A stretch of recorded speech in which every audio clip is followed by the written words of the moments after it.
Many man many minds, अपनी डफली अपना राग। फिर से देखिए, मेनी मैन मेनी माइंड्स, अपनी अपनी डफली अपना अपना राग। मतलब जब सभी लोग इकट्ठा हो और सभी लोग अपनी वाली कहें, कोई किसी का सुने ना, उस स्थिति में होता है मेनी मैन मेनी माइंड्स। मैं Bharat Sahni, I am going to tell you the use of must, should, ought to and should have, where it is used, when it is used and how it is used। must, should, ought to और should have का प्रयोग कब किया जाता है, कहाँ किया जाता है और कैसे किया जाता है। इन तीनों का एक ही अर्थ होता है चाहिए। मेरा इसके पहले की वीडियो आपने देखा होगा।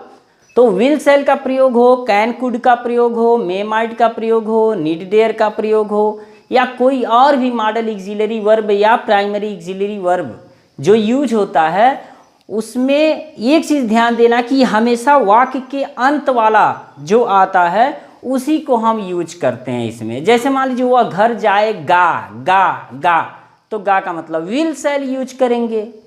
उसे घर जाना चाहिए, चाहिए चाहिए चाहिए, तो मस्ट का प्रयोग करेंगे, या तो ought to का प्रयोग करेंगे, या तो should का प्रयोग करेंगे। यही चीज़ तो मैं समझा रहा हूँ आपको कि जो अंत में आएगा उसी के हिसाब से। मैं घर जा सकता हूँ, सकता हूँ, सकता हूँ, सकता हूँ, तो आप कैन का प्रयोग करें या तो मे का प्रयोग करें। अब यहाँ जो है मस्ट, शुड, ought to का अर्थ होता है चाहिए। ठीक है, तो जहाँ चाहिए आएगा वाक्य के अंत में, उसमें आप मस्ट का यूज करें, चाहे शुड का यूज करें, चाहे ought to का यूज करें, ये आपके ऊपर डिपेंड करता है कि आप कितना समझते हैं और क्या यूज करते हैं।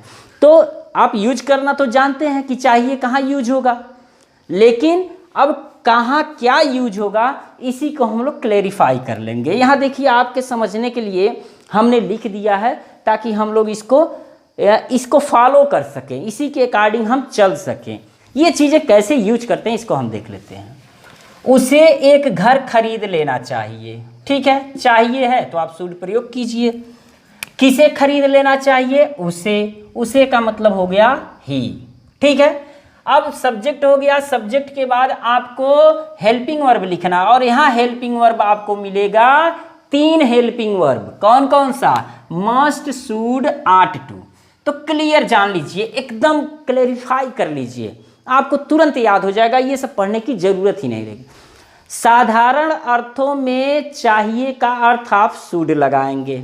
ठीक है, और जब उस वाक्य में अवश्य हो जाए, आवश्यकता हो जाए, आपको बाध्य हो जाना पड़े, तो आप मस्ट का प्रयोग करेंगे। जैसे तुम्हें घर अवश्य जाना चाहिए क्योंकि बहुत रात हो गई है, तो जब अवश्य लग जाएगा तो मस्ट। तुम्हें खाना अवश्य खा लेना चाहिए, अवश्य आ गया तो मस्ट।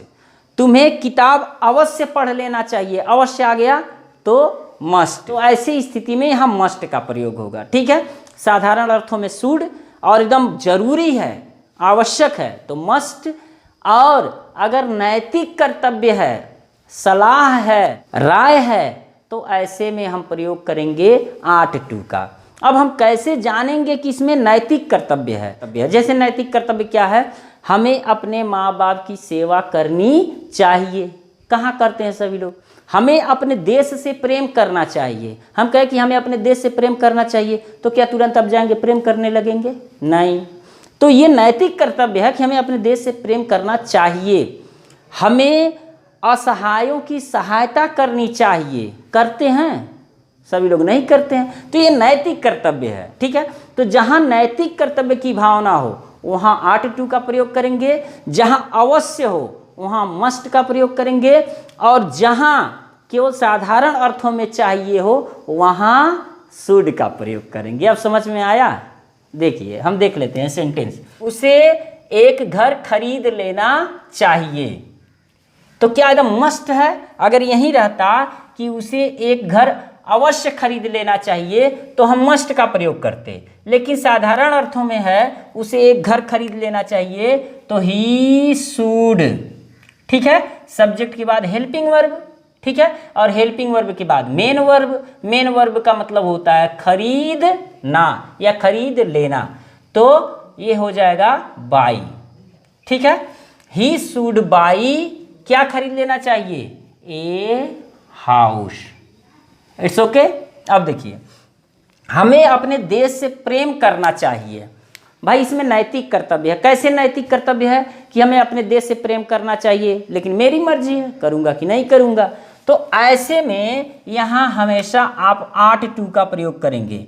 आई आट, सॉरी हमें है ना, तो हमें का हो जाएगा वी आट टू, प्रेम करना, प्रेम करना यानी कि पता है आपको, वी आट टू अपने देश से, ऑफ, अब देखिए वी के अकॉर्डिंग यहाँ आवर लगेगा, of our country, COUNTRY, it's okay, ठीक है। तुम्हें कम से कम 5 प्रश्न हल करना चाहिए।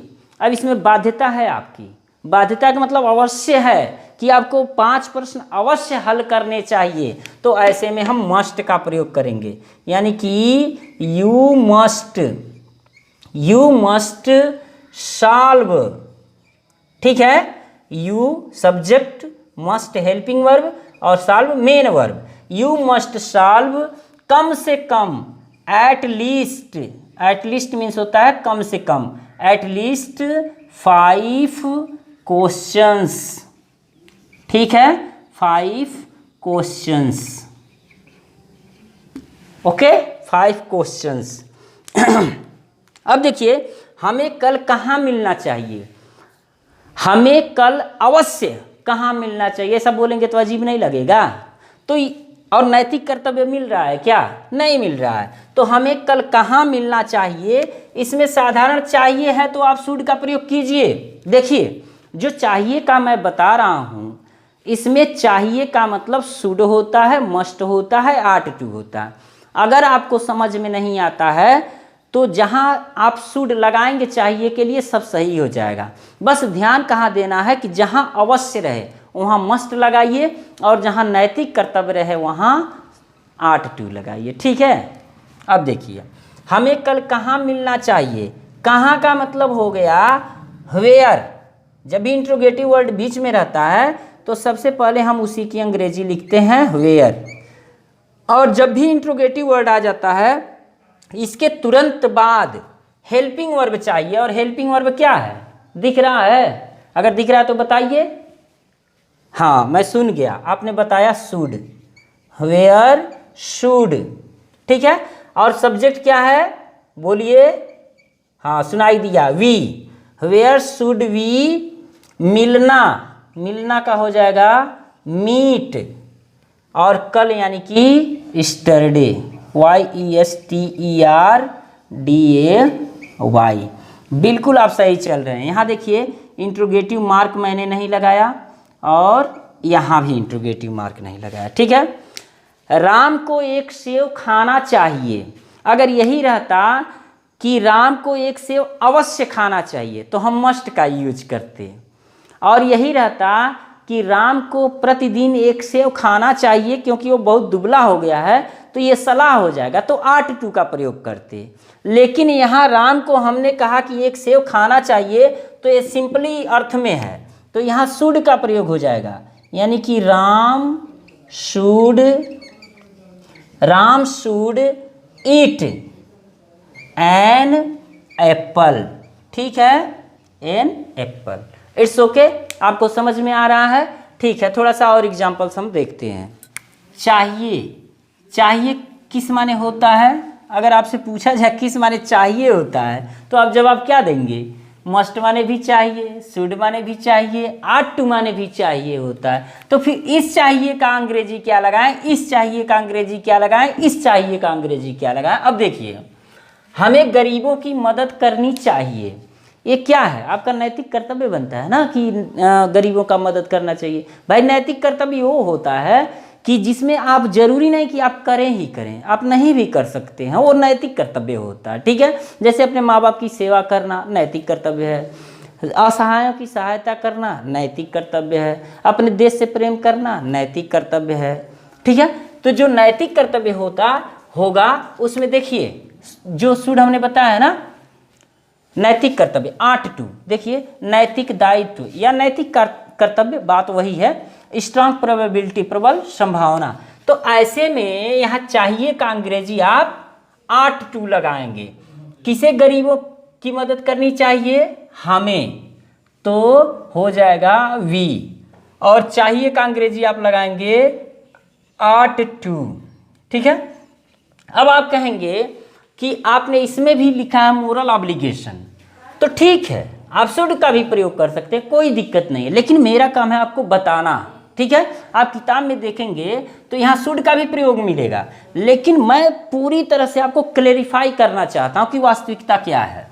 तो वी 8(2), अब मदद करना का अंग्रेजी होता है हेल्प। ठीक है, वी 8(2) हेल्प गरीबों की, तो गरीबों का मतलब हो जाएगा द पुअर। ठीक है, द पुअर।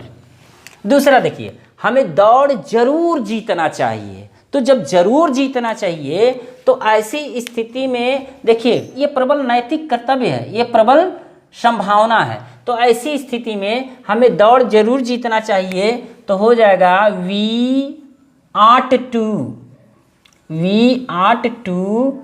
अब देखिए जीतना का मतलब हो जाएगा विन। ठीक है, और दौड़ना तो विन द रेस। ध्यान दीजिएगा, ऐसी स्थिति में जब मोरल ऑब्लिगेशन नैतिक दायित्व ना होकर के स्ट्रांग प्रोबेबिलिटी हो, प्रबल संभावना कि हमें दौड़ जरूर जीतना है या हम जीत जाएंगे या जीतना चाहिए, तो ऐसे में 8(2) का प्रयोग करेंगे। ठीक है, तुम्हें कल तक काम समाप्त कर देना चाहिए, तुम्हें कल तक काम समाप्त कर देना चाहिए यानी कि बाध्यता है, कंपल्सन है, ऐसे में मस्ट का प्रयोग होना चाहिए, यानी कि हो जाएगा तुम्हें यानी कि यू, और चाहिए का मतलब हो जाएगा मस्ट, यू मस्ट। ये देखिए समाप्त कर देना यानी कि फिनिश, FINISH, फिनिश क्या? काम ना, तो द वर्क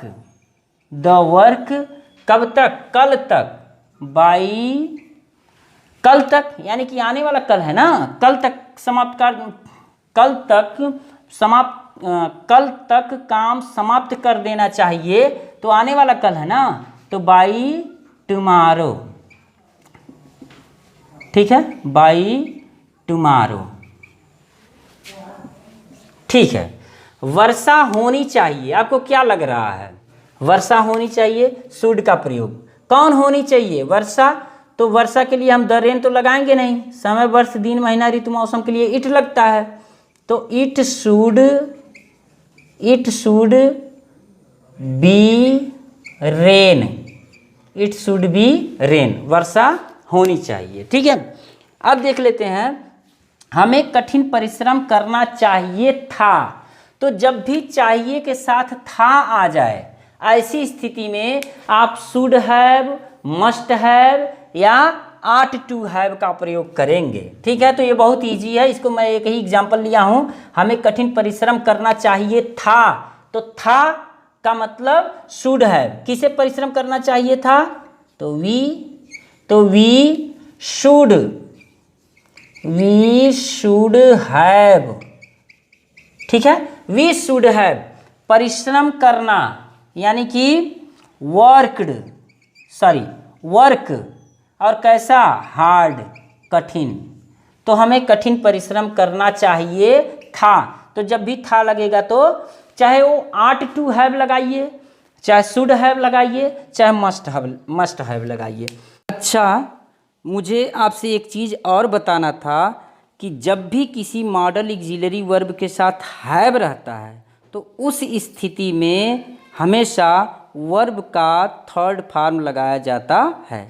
तो ठीक है, मुझे उम्मीद है कि आप शुड, मस्ट और 8(2) में फ़र्क समझ गए होंगे। ध्यान दीजिएगा, अगर चाहिए आएगा वाक्य के अंत में, तो ऐसे में हम मस्ट का यूज करें या शुड का यूज करें या 8(2) का यूज करें। ठीक है, लेकिन आपको फिर भेद निकालना है कि हम कहाँ मस्ट जहाँ एकदम आवश्यक हो, चाहिए शुड जहाँ मतलब सामान्य अर्थों में हो, और आर्ट टू जहाँ नैतिक कर्तव्य हो। मेरा तो यही कहना है, बाकी तो जो रूल्स है वो आपको फॉलो करना ही है। कहीं कहीं एक्सेप्शन मिलेगा, एक ही सेंटेंस में आपको शुड भी मिल सकता है, फिर उसी सेंटेंस में आपको आर्ट टू भी मिल सकता है। तो ये अपने कॉमन सेंस पर डिपेंड करता है कि हम क्या यूज करते हैं, ठीक है। लेकिन कंपटीशन के लिए इसको तो ध्यान देना बहुत ज़रूरी है। तो कल हम लोग वुड का प्रयोग पढ़ेंगे। वुड बहुत ही कठिन है और ये सबको नहीं आता है। अगर आप पढ़ेंगे तो केवल आपको ही आएगा, ठीक है। मिलते हैं नेक्स्ट वीडियो में। थैंक्स।